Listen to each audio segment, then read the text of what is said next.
So, all right. We should just start with the laughing. That's fine. That's right. Hey, it's Keep great it all to in be there. with you today on our special Transit Unplugged podcast with my friend Jeff Wood with Talking Headways podcast. Jeff, thanks for doing this. Oh, well, thanks for having me on, and thanks for, spotlighting my show. I appreciate that. Absolutely. So what we're doing is, as a special holiday gift to you, our listeners, is we are bringing in a guest podcast, which I enjoy listening to, called Talking Headways. Jeffrey Wood is the host of it and kind of the head guy there. We are complementary podcasts, I think. We're both in the neighborhood, as they would say on Bumper, of the world of transit and city planning and all that. I mean, and so I asked Jeff to pick out his kind of one of his favorite podcasts over the last 6 months to a year. And we're going to share it as a gift to you, our listeners, and then offer you the opportunity to maybe add some new listening and some new education to your podcasting experience. So, yeah. Jeff, tell us just for a second about your podcast generally, and then we'll get into this specific episode. Sure. Yeah. Well, Talking Headways has been going since 2013. We're over 460 episodes, and we talk about all kinds of things. We talk about colonias on the Texas and Mexico border, all the way to disability thinking and transportation policy.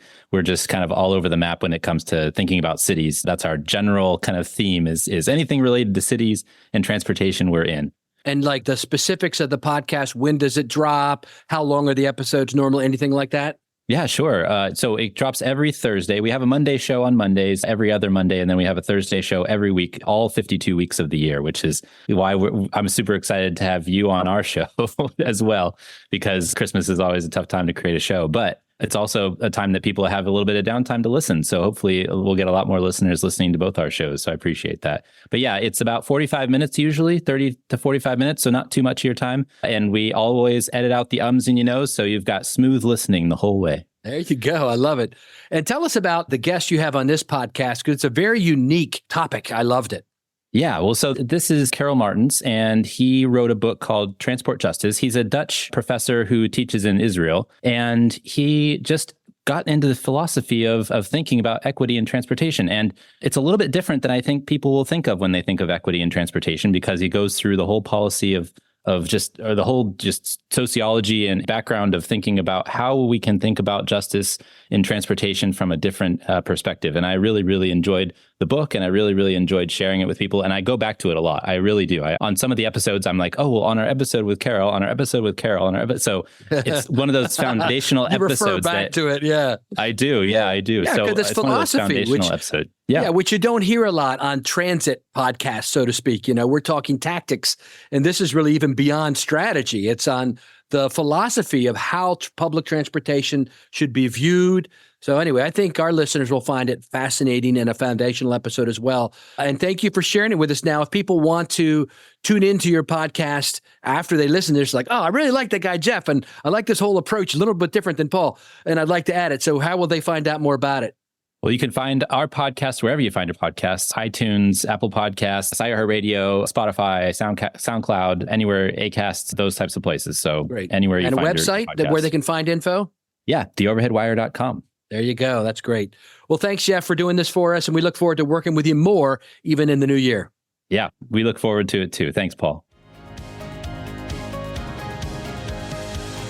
Karel Martens, welcome to the Talking Headways podcast. Thank you for hosting me. It's fun to be here. Well, thanks for joining us, and thanks for sending the book along. It was a really fascinating read. I'm wondering, before we get started, if you could tell us a little bit about yourself. And so I'm Dutch by origin, based in Israel now for the last 20 years, going back and forth. I'm an urban planner by training. Holland is one of the Valhallas of urban planning, at least perceived to be. I wouldn't say they were successful in all domains, but I'm certainly not doing bad. That's where I got my training. And I slowly rolled into transport through my PhD. And then when I came to Israel, although I felt very much linked to urban planning and the discourses about democratization of government, they defined me as a transport expert. And so I followed the flow. And that's how I became actually a transport planner. That's what I call myself today. So when did you get interested in cities and planning? Was it when you were a kid, or was it when you're older?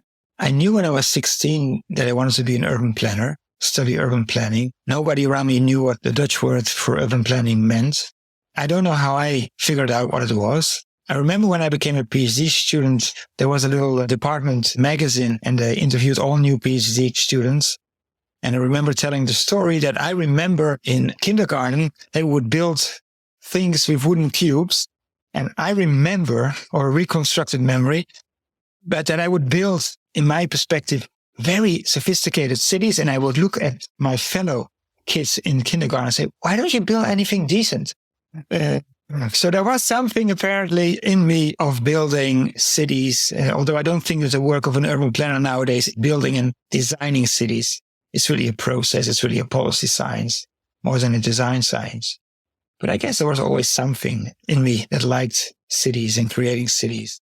Well, you took that policy science to your book, definitely. I imagine that's where that came from in part for the book, Transport Justice. Yeah, I think in my PhD time, I really came to realize that urban planning is first and foremost a policy science. And so it's about what is the role of government in shaping our cities. And I took that perspective also to transport, to more fundamentally reflect on what is the role of government in shaping our transport systems. And are we really thinking about this very carefully? And I think we don't. What was the impetus for starting the book and for getting it going? I rolled into the domain of justice kind of by luck in a way. I was working in an environmental simulation laboratory where people worked with models and simulation experiments. And I had no experience at all in modeling, urban planning being a social science.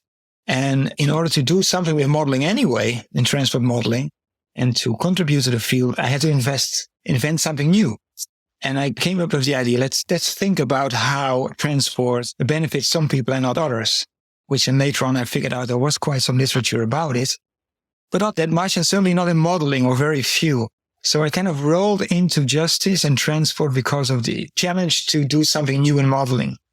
And then when I started diving into this field, I felt that transport is very much an empirical field, analyzing transport flows, trying to understand behavior, but very rarely reflecting on what is the duty of government for the entire population. To what extent should we provide transport to everybody, or don't we have to do so? And then I felt that this is really, really a topic that I could further develop. And I felt like this will be my, what they call a niche, but I don't think it's a niche what I'm doing. But the one is field in which you want to excel and make your name. So and in a way it was luck. But if I look back at when I was a PhD student, I wrote quite a lot of opinion pieces, op-ed pieces for the Dutch newspapers. And there's already one piece where that's what it says exactly what is in the book, but, in very accessible language, criticizing government policy for basically ignoring a large majority of the population when they shape transport systems.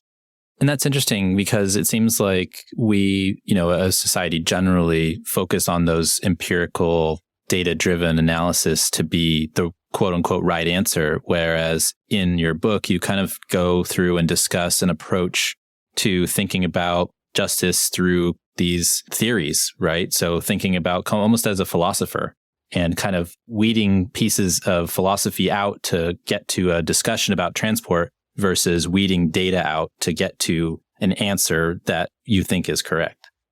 Well, I think data can never give the answer because the question comes from somewhere else. It doesn't come from the data. And so only if you know how to frame the question right, you can use the data efficiently and effectively. So I think that's a step that lots of transport research tend to ignore and jump into the data. What can the data tell us? Well, the data can tell you a lot about behavior, about choice, about different trends, but it cannot tell you what you should do, what we ought to do. And transport is fundamentally a policy science, as I already said. And it's not only a policy science in an abstract term. It's basically the field of government where billions are spent, public money, every year in every country, and where without the government, nobody can move. So more than any other field, except maybe for defense, it is very much a domain in which the government has to decide what to do. And to decide what to do is a question about what you ought to do. It's not about figuring out from the data what's happening in the world. I mean, we can, of course, describe what's happening in the world, but it won't tell you what you have to do tomorrow. It is a question about will and desirable future. And that is ultimately, of course, on one hand, a democratic question. What kind of society do we as citizens want? But it's also a philosophical question, a question about right and wrong. And that's how I rolled into philosophy. And if I look back at my studies, I was always interested and attracted by philosophy. So I was happy that finally I could make some practical use of it. So, you come up with an idea that I think we're talking about more in the United States, which is the idea of accessibility, to think about connecting people with places rather than just things like level of service or other kind of more data-driven / engineering-focused measures. So where did your thoughts, about accessibility come from? And where does accessibility as your kind of main focus come from? Well, accessibility has been a term that's been around for very long, of course, in geography, urban planning. The mobility focus in transport has been criticized for at least 40 years, I would say. So focusing on accessibility as the set of opportunities people can reach is in a way nothing new. What maybe I try to develop more is thinking about, okay, if accessibility is so important, what level of accessibility do people deserve? And accessibility is in research typically seen as a very technical measure, but in a way it's a measure of freedom. Fundamentally saying, how free am I to do what I want to do tomorrow? So today I have this job, but maybe tomorrow I want to have another job. Now, only if I have a rich set of jobs available, I can at all consider to try to apply for another job. Today I'm playing football. Tomorrow I maybe want to play tennis. Now I can only make this choice if I have these opportunities available. Today I'm meeting my neighbor, but I would like to meet much more people. Well, only if I have access to them, I can meet them. So accessibility is fundamentally a measure of freedom. Freedom to give direction to your own life. And so in this sense, it's very much linked to philosophy, because philosophy is very much about autonomy and freedom and thinking about providing every person with the opportunity to flourish. And for flourish, we need opportunity. So in this sense, accessibility is much more than this technical term in which it many cases used in transport research and also in more and more in practice. And this is a good thing. I mean, it's a good measure for transport planning, the measure that comes closest to the idea of freedom, much more than the freedom of the road, which of course engineers like to see as also an essential freedom. And it is in a way freedom to be able to move. But if you can't get to any places, although you can freely move, it doesn't give you too much. And that's why inevitably, if you think about it deeper, you have to measure accessibility and not how easy can I move around. And that's why accessibility is a key concept that should enter transport planning. And it's more and more entering transport planning. Where it often still lacks is thinking not about, okay, let's increase average accessibility. Let's improve it. Let's go to this growth curve. But thinking about who has it and who doesn't have it. And fundamentally the distributive question. And then it becomes very difficult because then you have to ask, okay, what does everybody deserve? And then it becomes really philosophical. Well, that's interesting. And so in the book, you go through to find out what quote unquote sufficient accessibility is, or the general idea of finding that out. You go through 3 theories of justice, and that kind of frames your overall approach in the book.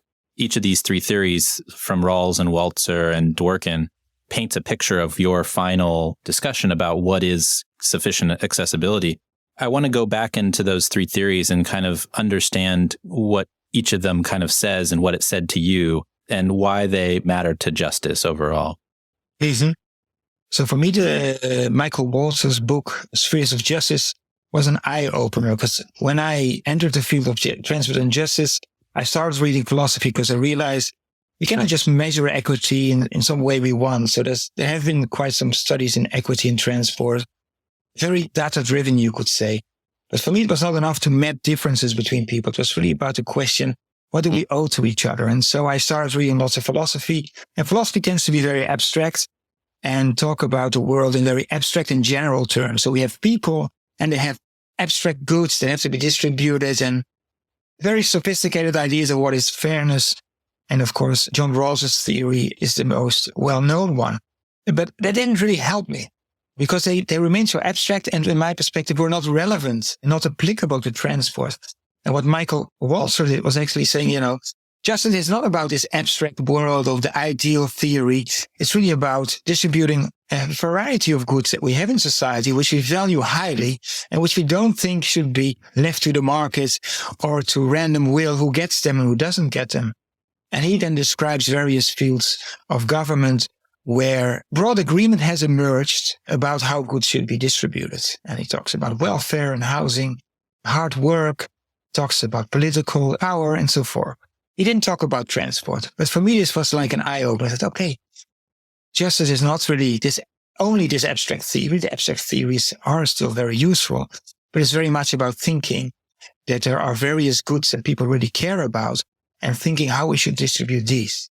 Yeah. And to me, when I was reading what you were writing and thinking about, Waltzer's ideas, the idea that came to me is it kind of helps you discern what is a public utility and what is just the regular market. So you can buy any type of knife you want to be a cooking knife, and it doesn't necessarily matter to other people. It's not a good that you need to share with other people, et cetera. So there's a price for it, and there's a, supply and demand and those types of things. But there's other goods that are public utilities like healthcare and like transport or electricity or even internet. And so this was really interesting to me in that it set those things aside as something important for people that could operate. You had to think about it in a different way. Yeah, Michael Waltzer's point is not that these are given as public utilities, but they emerge. Society itself decides that they are so important that they become public utilities, that we decide we cannot leave this to the market. If we leave it to the market, then we create a society which is not the society we want. And that's why healthcare, when we didn't know too much about illnesses and cure, it wasn't really an issue. Also didn't have the money. But as soon as modern medicine became really effective, people realized that health is very important. And so also healthcare becomes important. And actually the US is, of course, a notable exception on the general agreement worldwide. I would say that healthcare should be provided to all. Of course, many countries don't have the means to deliver, but they would agree to that principle. And the US is the notable exception, to my regret. I want universal healthcare. Just say that right now. So in a way, transport, it was always a public utility in a way. Streets were always collective. I mean, from the first development of human history, where people were living in huts or caves, I don't know what, and we jointly created our paths. We just walked on the same path, and were our roads. And this, of course, evolves. And when we started building cities, streets were public goods and they were maintained either jointly or everybody had to contribute his own time to maintain roads. But there was no issue of distribution because basically everybody walked. There were very few people with horses and carriages. And so there was no issue of some people having superb accessibility and others virtually none. Those people on the horses didn't shape city size or city structure. It were the people walking because they were the vast majority, 90% or more. And so since everybody could walk or mostly walk, it didn't emerge as an issue. Transport was there. Accessibility was given for most people. And only when actually we started introducing more motorized means of transport, differences between population groups started to emerge. And this happened actually quite late. I mean, in the beginning, it was mass transport. It was a trolley, a bus, horse-pulled trams, trains, very cheap, very accessible, often also offered as a subsidy, by the way, even in the early days, because developers wanted to attract developments to new plots of land. And when the welfare state evolved, it was still no issue. Certainly in the Europe, car ownership was low. People could reach by walking, public transport, or cycling their destinations. And so, in my perspective, transport missed the boat of the welfare state. It was never perceived as a welfare state element because there was no issue. Where there was an issue in education, not everybody got a good education, only the elite. Healthcare, if we didn't insure everybody, even the elite would have difficulty to get this expensive operation. So it was clear that you had to do something. But transport was not an issue when the welfare state was built. And it's, for me, one of the explanations why we developed a transport governance system that's completely different from the other domains of education, healthcare, housing, which are in many countries and certain European countries built on principles of justice. After Waltzer, you get to Rawls and you think about accessibility improvements and how they benefit people overall. And so in here, you wrote, accessibility improvements benefit everyone until the network is built out. However, access improvements that benefit the rich group aren't equitable because over time land uses adjust in the service of the rich, pushing out the poor from access. So once you built these transport networks, you have basically this kind of bifurcation of the distribution of land as well, because people are buying up land near transport. I found that very interesting as part of that discussion in the Rawls section of the book. So if you talk about justice, you cannot avoid Rawls. He's considered the most important philosopher of justice of the 20th century. And so you have to relate his theory, develop this theory for abstract goods, also a limited set of goods. So he does talk a little bit of education, But basically, it's about basic rights and freedoms, and it's about income and wealth. These are the most important goods and opportunities to jobs.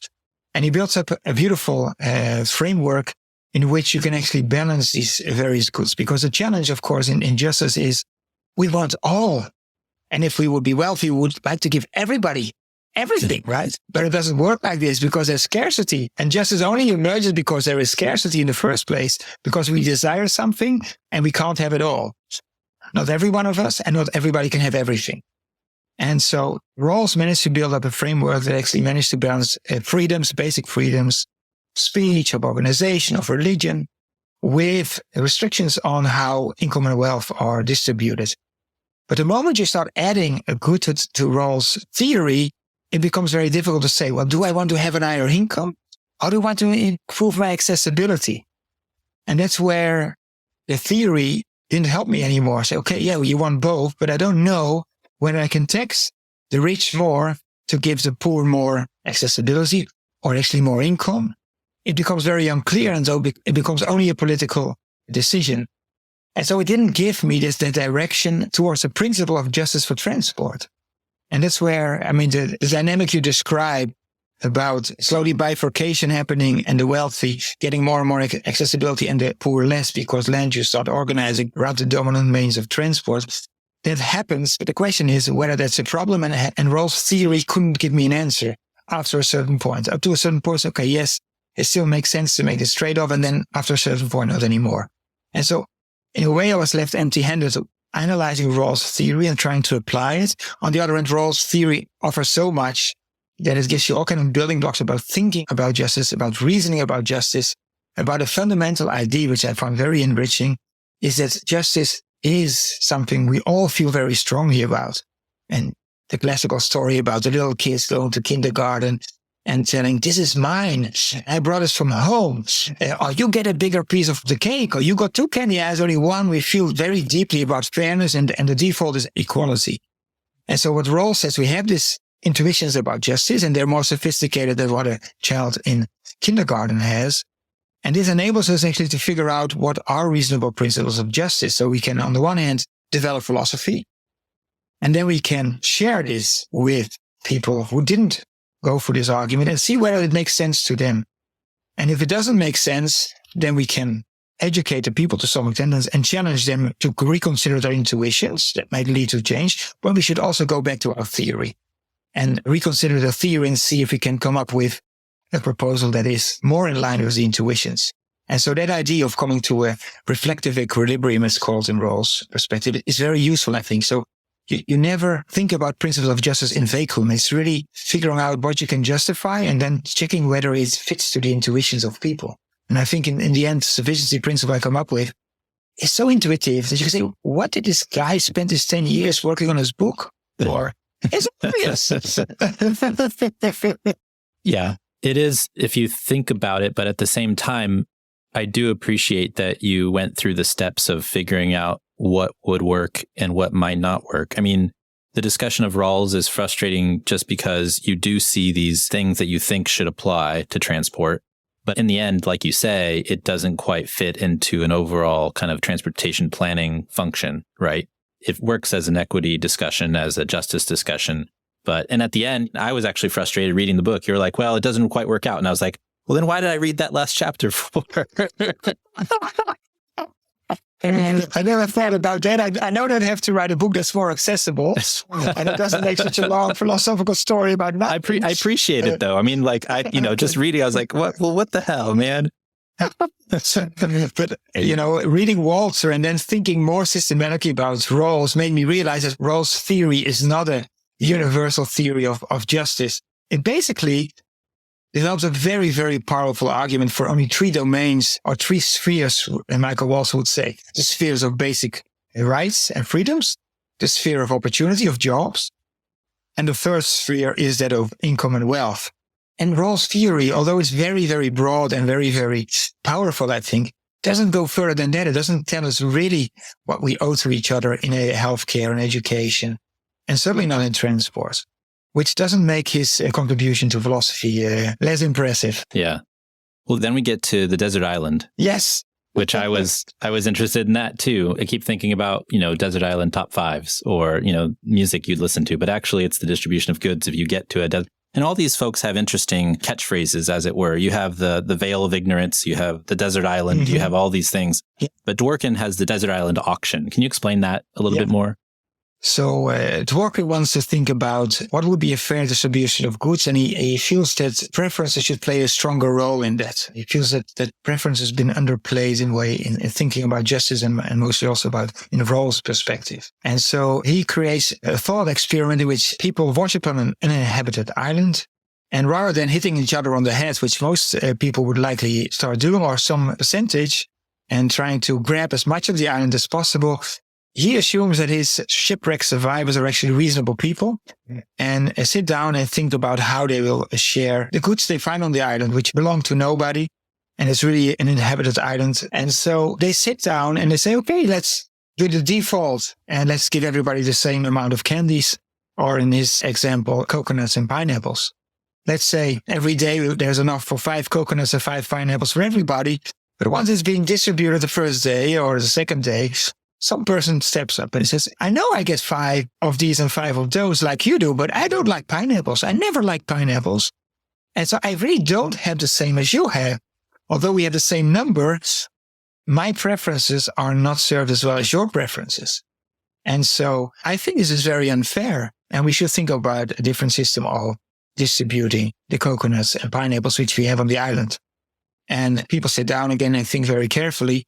And they come up then with the auction ID, which basically says, okay, we give everybody shells, which you find on the beach. And these are worthless. Nobody wants the shells. You can't eat them. You can't build a house from them. You can't wear them. We give everybody the same, which is kind of their resources, their basic resources. And so everybody starts out his life on the island with the same set of resources. And with these resources, they can bid for what is really valuable, the coconuts and the pineapples. And so in this bidding process, people can then offer for what they prefer most. And obviously, if you don't like pineapples, you will offer more for coconuts and vice versa. And depending on how the preferences are distributed in the population on the island, coconuts might be more expensive or pineapples. And so if you have a preference that most people share, you will have less goods. But so let's say coconuts are more expensive and you like coconuts. So instead of having 10 fruits, you will only have 8. And the one who likes pineapple will have 12 pineapples. And Dworkin says this is fair, because, first of all, everybody started out with the same set of resources. So, we started equally, and you freely entered into this bargain, and this is what you came out with. And second, if you look at your neighbor, do you really want 12 pineapples? You didn't like pineapples, right? No, you wouldn't. So you have no real reason to envy your neighbor and no reason to bid for that. And if you really wanted that, you could bid for that. So we can do it all over again. Now, let's see if you do it again. No, you wouldn't.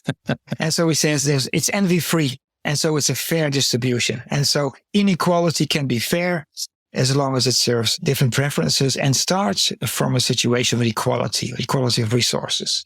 Now, the whole island story is a little bit a gimmick, I would say, for a more fundamental idea of insuring yourself against all kind of forms of bad luck. So now what if I'm more hungry than you are and I actually need 15 fruits and you can survive on 5? If I start with the same set of resources, you are better off than me because I have to purchase 15 and you only 5. We can then think about all kinds of insurance schemes to protect ourselves against this risk of being a very hungry person or being disabled, being less productive, and he develops all kinds of insurance schemes. And those insurance schemes kind of help me to construct my scenarios for transport. In a way, I think it was very useful for me. I think it's very boring to talk about it, although I tend to do it in my courses. To explain, okay, now let's imagine that people wash up on the island and it's not this idyllic island with only palm trees. No, it's Hong Kong Island. I always show a picture of Hong Kong Island, except Hong Kong Island without any people. So we know where the destinations are. So we know where we want to be because we want to know where the destinations are, employment, fun. And now you have to choose where to live. So location to purchase, a house to purchase, save money for trips and so forth. And then I start the whole auction scheme to develop what is a fair metropolitan system you could say for transport.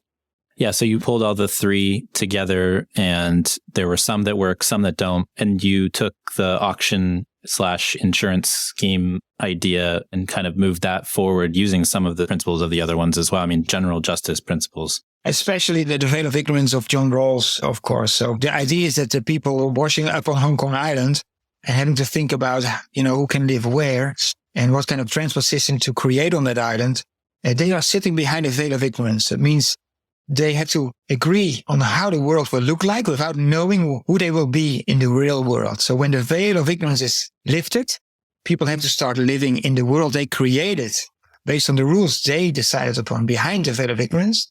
They sit behind the curtain. They discuss what the world should look like. They agree. The veil is lifted, and then they have to live according to those rules, and they cannot be changed. And so this means, you have to be very, very careful. And so Rawls' theory is not about risk avoidance. It's really about fundamentally shaping a world in which you can agree to live, no matter who you will be. That basic notion is also then translated in my book to transport. So you have to design a transport system, and you have to agree to live with it, knowing that you might be the one who doesn't own a car, who's disabled, who has no income. Because you want to visit your grandmother and your children, and you want to have a job and go to the supermarket and visit church maybe, go to the beach every now and then. What system would you create? Well, not the system we have nowadays. Clearly not. It would be a very different system. And so that getting to all those places circles around back again to our questions about accessibility, sufficient accessibility, and what that actually is. I'm curious, you talk about also person accessibility versus place accessibility. What is the importance of the agency of a person versus a place? Or a person being able to access things instead of just a place being able to access a place? Well, from a perspective of justice, it's fundamentally about people. So places don't have rights. We don't give them a right to vote. We don't give them a right to be serviced in a certain way. We give people rights. And so thinking about accessibility from a justice perspective is fundamentally about thinking from the person. How easy can a person get to a range of places? That is the first and most important standard of justice. Now, it becomes more complex when you start planning a real world context, because if you want to think about where I'm going to put my hospital, I have to make a decision about a place and not about people. It's implicitly and indirectly I decide who can reach that hospital and who cannot. And so translating the sufficient accessibility principle, which applies to all the persons living in a region, has then to be translated into how I make my hospital accessible for different people by different means of transport. It probably also affects the location. It becomes technically a difficult issue, I would say, to figure that out, and especially because we don't have a fair system. So it will be difficult to imagine at the current situation, no matter where I put my hospital, I won't find any location that provides everybody with sufficient accessible to this hospital. So it's actually one of the things I didn't solve yet also in my teaching. I always at the end of the lectures, I want to get to that. And it's not finally set, how do you decide about where to locate? What do you demand from an employer, a hospital, a school? And also, in the discussion of the philosophies, and when you get to the discussion about designing a transport system, you come up with an idea to draw a chart where you look at accessibility and you find that certain areas where accessibility levels are so low, they directly limit the possibility of a person to participate in a broad range of activities becomes an issue. You have a general accessibility, and then you have a low level of accessibility. You have your high level of accessibility. But you should be designing the transport system to get the people who don't have as much access more access, whereas the people at the top who have, amazing amounts of access, they don't need a lot of help. Correct. So first of all, let's say that my whole auction scheme comes up with, if I'm sitting behind a veil of ignorance and I have to design a transport system and I don't know what I will be, rich or poor, healthy or not, born in a rural town or in a city, highly educated or not, I don't know all these things. I would never accept a transport system that doesn't give me sufficient accessibility. Because if it doesn't give me sufficient, it means it's insufficient. It means insufficient. I cannot get to the places I want to get to. It doesn't give me the freedom to give direction to my life, philosophers would say. So I cannot choose the job I want to have. I might be lucky. I might live in this small town where there's one employer and I might work there. But if he closes down, I'm out of work. So it doesn't give me sufficient accessibility. The certainty that I can actually have a flourishing life over the long time. And so that's basically why behind the veil of ignorance, we would not agree to anything less than sufficient accessibility. Now, that term sufficient accessibility leaves two terms quite undefined. So one is accessibility, which you can measure in many, many ways. And I don't think there's a perfect way to measure accessibility, except to say you should measure how easy it is to get to places, how affordable it is, and whether it's relatively convenient to get to places and to a range of places. It's not about your current job, your current pub where you like to go to. It's really about a range of places because your life changes all the time. The other term that is vague is sufficient. What is sufficient? Basically, that is in a way political. It's not merely an empirical term. So we have lots of research, partly in the US, more in the UK, especially about the relationship between accessibility and social exclusion, where we see that people who have very poor access to cars or to high quality public transport systems are excluded from many, many activities.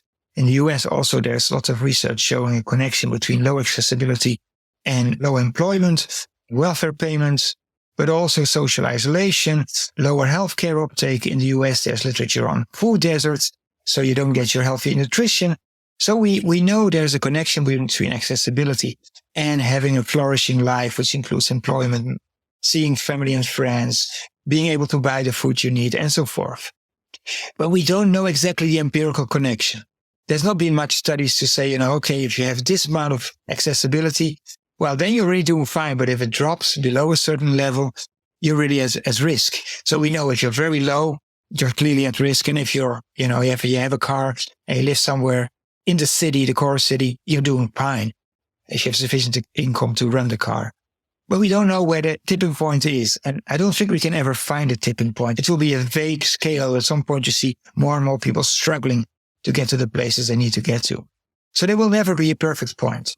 Now, this is no different from income. In the domain of income, there is a poverty line. And we all know the poverty line is defined based on a set of criteria, an assessment of what it costs to buy a certain basket of goods that everybody needs. But in some places, they will be more expensive and others will be cheaper. Some persons manage to do it with very little money and other people need much more. They're more hungry. They need more medicine, whatever. Their family and friends live further away, so they need more gasoline or more bus tickets. So it's a rough indicator. And that ultimately is a political decision. So we have input. We know a little bit about income. We know about the cost of living. And based on this, we set an income level. We can do exactly the same for transport. It's just a matter of collecting the evidence and then setting up a way to decide about this level in a political way. And clearly, politics may play a role. So certain parties may pull us up and they would like to be generous. And others think we shouldn't be so generous. It can be lower. It's really sufficient if it's at this level. And yes, life is not that great, but it's good enough. And so that is the sufficiency line. Now, the fundamental point of the book, I would say, the most fundamental point is that if you agree that this, I think, intuitively appealing principle of sufficient accessibility, so sufficiency as a principle of justice for distributing transport services, then the whole world changes. The whole world of transport changes because the moment you say sufficiency is what counts, is what I have to deliver as a government to everybody, it doesn't matter where the line is exactly. You will figure out, no matter how low you put it, that there are millions of people who don't get enough accessibility. And my first and foremost obligation is to give them enough, because that's what we owe to each other. That's what we agreed upon behind the veil of ignorance. And so the moment you agree the sufficiency principle, you have to change your entire perspective of looking at transport. What is my duty? Well, my duty is not anymore to the people who are high up on the accessibility ladder. We can take all people in a metropolitan region and we can measure accessibility. And it doesn't really matter how we exactly measure it, as long as we use a systematic same way for each person. And we will clearly see a ranking, right? And so if you live in the middle, in the core city, in the city center, and you are wealthy and you have a car and you can afford the parking and you can ride public transport and you can take a taxi anytime you like it, you're on the top, right? And if you live further out and you have a car, you might still be doing well. If you don't have a car, you're really, really bad off. But actually, if you live even in the city or certainly just in the first ring around the core city and you don't have a car, even in European cities, by the way, you are very, very poorly served and you are quickly below the sufficiency line. And so we can rank people and then we say, wow, my challenge has changed fundamentally, where the discourse in too many cities is either congestion is a problem and we have to address congestion, or it is, we're creating terrible climate change and pollution and we have to do something about that.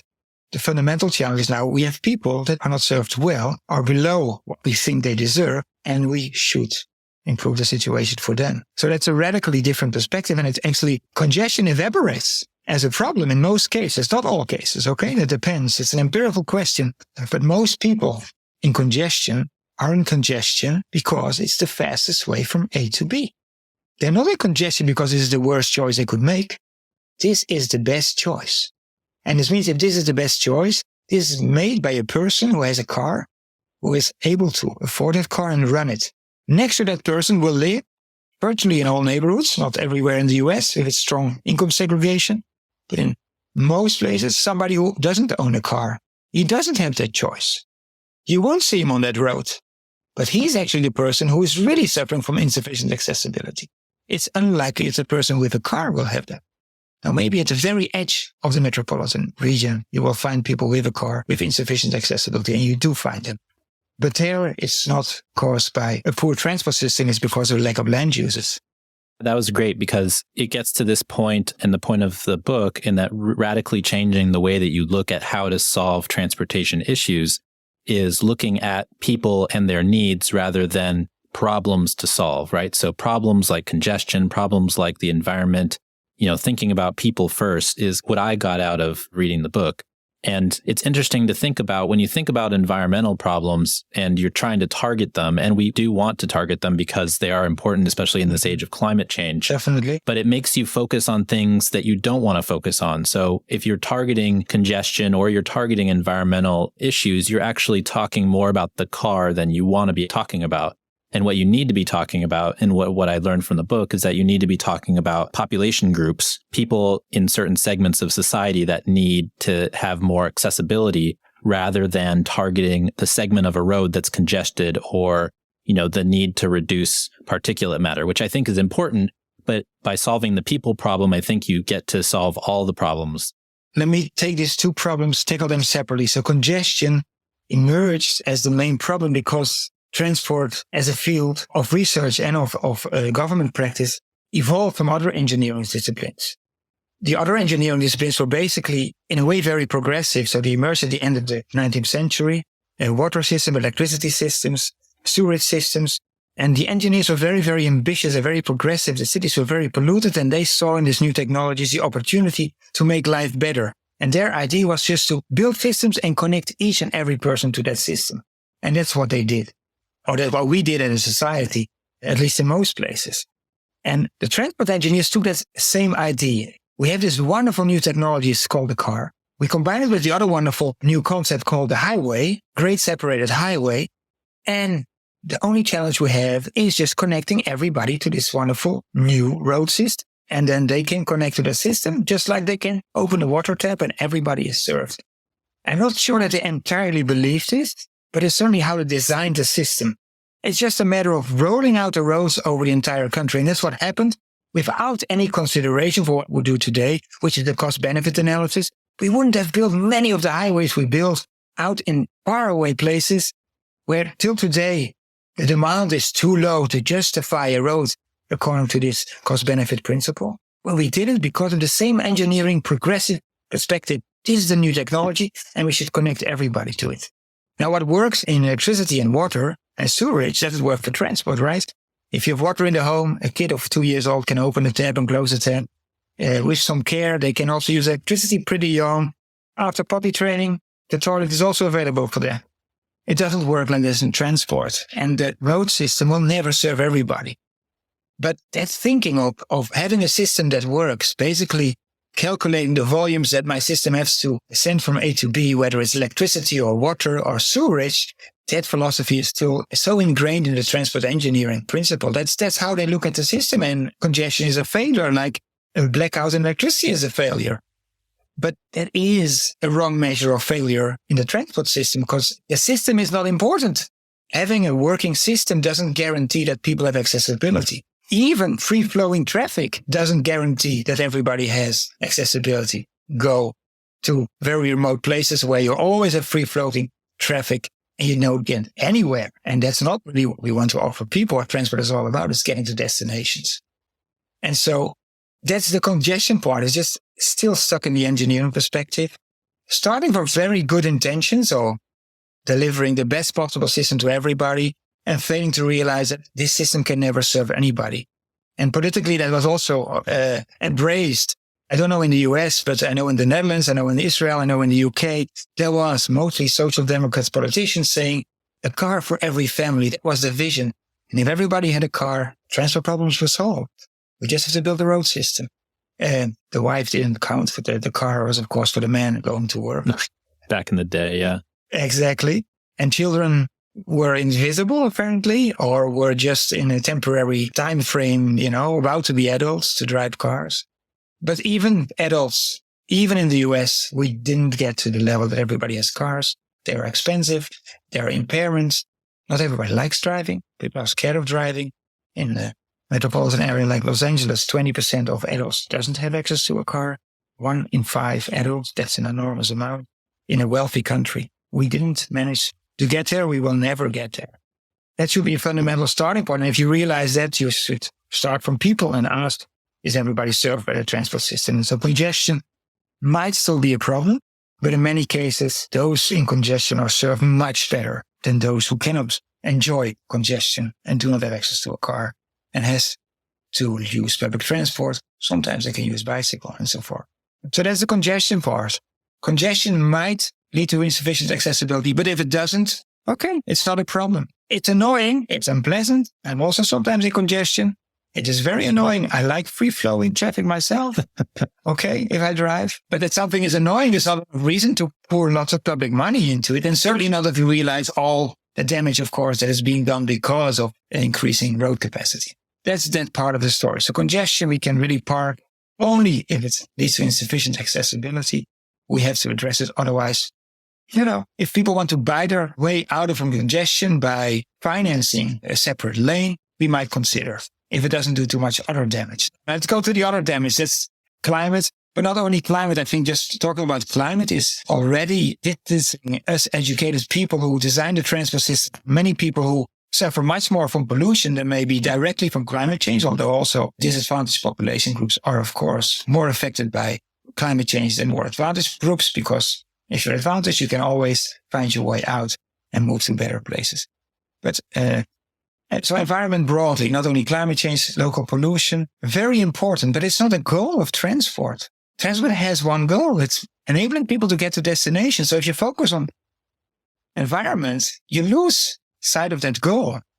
So it's a condition. And for me, the condition should be much tighter. We should say, okay, we really have to deliver within this pollution level, within this climate goal, deliver sufficient accessibility to all. It's a condition, but it's not a goal. But if you define it as a goal, you lose track of actually measuring whether everybody is served. And it's very important to realize, and I think I said it already in the beginning, that there is no such thing as private transport. So we like to think if we have our own car and maybe our own bicycle in the Netherlands, that we are the king of the road and that we are independent and that we have our own private transport. But we are all fundamentally dependent on collective investments. There is no such thing as somebody that can actually entirely in private land move from A to B. There's been a very short period in history that roads were built based on tolls. All those companies went bankrupt. It didn't work. It was highly problematic. Only way to actually get from A to B is having a collective investment, which we usually ask the government to do on behalf of us. And so we're all dependent on the government. And what the government has been doing is saying, yeah, we're responsible for government, for transport, but actually only for a small group of people. So we don't have this duty for people who don't express demand in a willingness to pay, in a value of time. If they cannot express their demand or their desire to get to a place in actual demand, they don't exist. So something that's so fundamentally public, everybody's dependent on each other, is actually only made available to not a small group of the people. Of course, the vast majority, and that makes it so attractive politically, right? You can ignore the 10% that's not being served because they're anyway politically not very powerful. But obviously, that's not how good government would work or should work. Right. You talked about cost-benefit analysis a little earlier. One of the things that I found interesting in your discussion as well was the discussion about cost-benefit analysis for, say, a transit project. And when you do that and when you look at the costs and then the benefits aren't always, if you aren't looking at it from a people perspective, you get off track because when you're looking at a low income person's wage and the time saved and you're measuring the time saved for that person, that low wage and the time saved makes it unequal from a high wage earner, thinking about the disconnect between those things. And so it really made me think, like, why are we doing these cost benefit analysis when you're actually discounting some of the value of people generally just because of the wages that they make? The use of cost benefit analysis is something very, very surprising in a way, you could say, if you really take a step back. So it's surprising for two reasons. One is because we're talking here about government investments, and the government steps in when the market doesn't do its job. But what actually the government then does, it uses cost-benefit analysis, which is kind of a proxy for what the market does. A market would provide a good if the costs are lower than what it can earn by it, and preferably optimize the profits, right? So basically what the government is doing is exactly the same. So we're a government. We can act differently than the market. We usually act differently like the market because we think the market is not doing a good job in a certain domain. And then in a domain where no market can deliver any goods except the government, because no market will ever provide roads, railway lines, even airports, I wonder. And certainly flight zones have to be also bargained with all the people living below. So we need the government for this.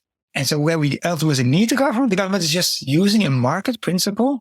And only if it lives up to the market principle, it's delivering the good. Now, isn't that weird to do as a government? Wouldn't it be more logical to think, I'm a government for the entire population? Shouldn't I serve everybody well? Shouldn't it be about not whether you can pay, but whether you need it? Would be, for me, a very logical way to look at it. But we've become so ingrained in this economic perspective that cost-benefit analysis for us is the obvious way to go. But that's from like a public goods perspective. And then there's a philosophical perspective. Cost-benefit analysis is a practical tool that came from the utilitarian perspective on justice. Now, that was developed late 18th century, Stuart Mill, amongst others, and Bentham. And it was a radically progressive philosophy when it was introduced. What is it says? The greatest good for the greatest number. And that principle, applied in the late 18th century, basically would mean that if you give something to the poor, that would be very beneficial because there were so many poor. There was a very tiny group of people doing well. So any investment of the government going to that tiny group doing very, very well won't generate much benefits. I mean, 1,000 people times $1 is only $1,000. Now, if I have something that generates only 10 cents for millions of people, it generates more benefit. And so utilitarianism was in a way, a progressive philosophy saying, we should look at everybody, and looking at everybody meant also looking at the majority poor people, and we should act what serves the majority well. Now, this works very well in society with mostly poor people because it will work to the benefits of the poor. But basically what the rule does is it works to the benefit of the majority. So in that time, it's for the poor. And so it was radically progressive theory. But if you still apply it till today, then the majority is middle income and higher income. And so anything that you do for middle and higher income will always work out better than what you'll do for the 10, 15%. Unfortunately, we have a relatively small group of people who are poor will never deliver so many benefits as what you do for the well-off. And certainly not that we value their time differently. If you take into account that they made longer trips so they can save more time on each trip. If you take into account they make more trips because they have more places to go to and spend their money on. So there are all kind of detailed effects too. But the fundamental idea is that utilitarianism is not really a theory of justice. It doesn't really care about the people. It doesn't take everybody seriously. So if the people who are already rich gain more than those who are very poor lose, it is considered just in utilitarianism. Now, intuitively, I think most people would agree that doesn't make much sense in most cases. And so cost-benefit analysis fails on two. It's based on a philosophy that is highly problematic. And it's basically telling the government to behave as if it's a market player who is providing a public good, which is bizarre. And now there's a third problem with cost-benefit analysis, that it doesn't relate to the goal you want to achieve. So if your goal is to achieve sufficient accessibility, you use cost-benefit analysis, what may come out is an investment that hardly improves the situation of people who have very low accessibility. Comes out much better because we count all kind of benefits, maybe climate change, local air pollution, noise. And so I had a goal and it just evaporates while applying the cost-benefit analysis because the grand total is more important than my goal. And if the alternatives do not promote a fair transport system, they should not be considered at all. And so once you do this selection first, then you can maybe do cost benefits analysis. Because then your goal is set and everything you choose will achieve that goal. And maybe some project will do it more efficiently, more benefits against lower cost. That's fine with me. We should be efficient. We should spend our money very carefully. But we should spend it very carefully on the goal we want to achieve. Transport projects are not generating money. They're providing access. That's what you should measure. In a developed country, they do not strengthen the economy. If you want to strengthen the economy, there are thousands of ways in which you can do it much better than by wasting billions on improving your transport system. That's not how it works. Awesome. Well, so the book is Transport Justice. Where can folks find it? Any library. You can find it, of course, on the website of the publisher, but also you can order it in local bookshops. I know that you like to promote them. I also strongly approve. It's a wonderful scheme. That you order online, but the local shop still benefits from that. Yeah. Bookshop.org here in the US. If you want to get the book, go to bookshop.org in your local bookshop, which you would have picked up the book or ordered the book from. This way, my bookstore is called Folio Books. I used to walk over there and say, hey, can I get this book? And I showed them a picture on my phone or whatever, and they would order it for me. And then it goes through them, which is, supports my local business. But it's not like going to larger chains that, aren't supporting a local economy. So yeah, bookshop.org for now. And then when you get out of pandemic, go to your bookshop and order. And meet people. Exactly. And meet people. Yeah. Well, Karel, thank you so much for joining us. We really appreciate it. Pleasure. Thanks a lot for having me. Hi, this is Tris Hussey, editor of the Transit Unplugged podcast, and thanks for listening to this special episode. And thanks to Jeff Wood for making it available to us to share with you. This isn't the last time we're going to do this kind of special episode. Look forward to more episode sharing across transportation podcasts in 2024. And don't forget, coming up in January, Representative Earl Blumenauer will be talking with Paul about his career in life and politics and his lifelong support for public transit. Head on over to transitunplugged.com to sign up for our newsletter. Our newsletter gives you the info on the latest episodes of the podcast and the TV show, and gives you a chance to catch up on past episodes that you might have missed. If you have a question, comment, or would like to be a guest on the show, feel free to email us at info@transitunplugged.com. Transit Unplugged this week is brought to you by The Overhead Wire. Make sure you visit theoverheadwire.com to sign up for their podcast, and make sure you like and subscribe and review them as well. So until next week, ride safe and ride happy.